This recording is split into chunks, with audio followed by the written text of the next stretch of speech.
শেষ দিনের শেষ সময়ে বাজিমাত ত্রিপুরা দলের গুজরাটের বিরুদ্ধে ঐতিহাসিক জয় তুলে নিল এমবিবি মাঠে। রঞ্জি ক্রিকেটের শেষ ম্যাচে জয় দিয়ে মৌসুমে শেষ করল ত্রিপুরা দল। চলতি রঞ্জি ক্রিকেটে আসরে প্রথম 6টি ম্যাচে জয়ের মুখ দেখতে পারেনি ত্রিপুরা দল। 6 ম্যাচে সংগৃহীত ছিল 6 পয়েন্ট।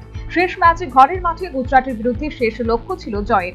অবশেষে সেই স্বাদ পূরণ করল রাজ্য দলের ক্রিকেটাররা। শেষ দিনের শেষ বেলাতে অনেকটাই চ্যালেঞ্জিং ক্রিকেট উপহার দিল রাজ্য দলের ব্যাটসম্যানরা এমবিবি মাঠে।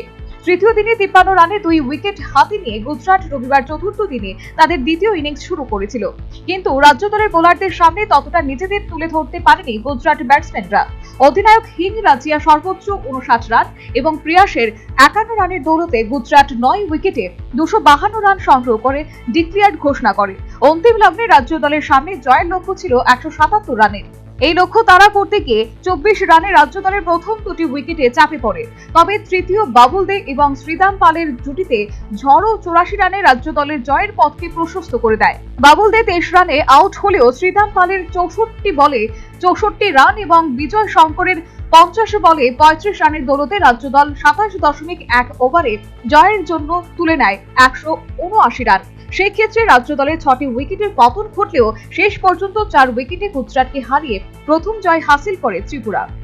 ফলে 7 ম্যাচে মোট 12 পয়েন্ট নিয়ে রাজ্য দল মরশুম শেষ করেছে। ম্যাচের সেরা নির্বাচিত হয়েছে ত্রিপুরা দলের বিজয় শঙ্কর। এদিকে ঘরের মাঠে রাজ্য দলের এই ঐতিহাসিক জয়ের পর দলীয় ক্রিকেটারদের অভিনন্দন জানিয়েছেন রাজ্য ক্রিকেট সংস্থা। ম্যাচের সংক্ষিপ্ত ফলাফল: ত্রিপুরা 427 রান এবং 6 উইকেটে 179 রান, গুজরাট 352 রান এবং 9 উইকেটে 252 রানে ডিক্লেয়ার্ড। ম্যাচটিতে 4 উইকেটে জয়ী ত্রিপুরা দল। Bureau report, news vanguard.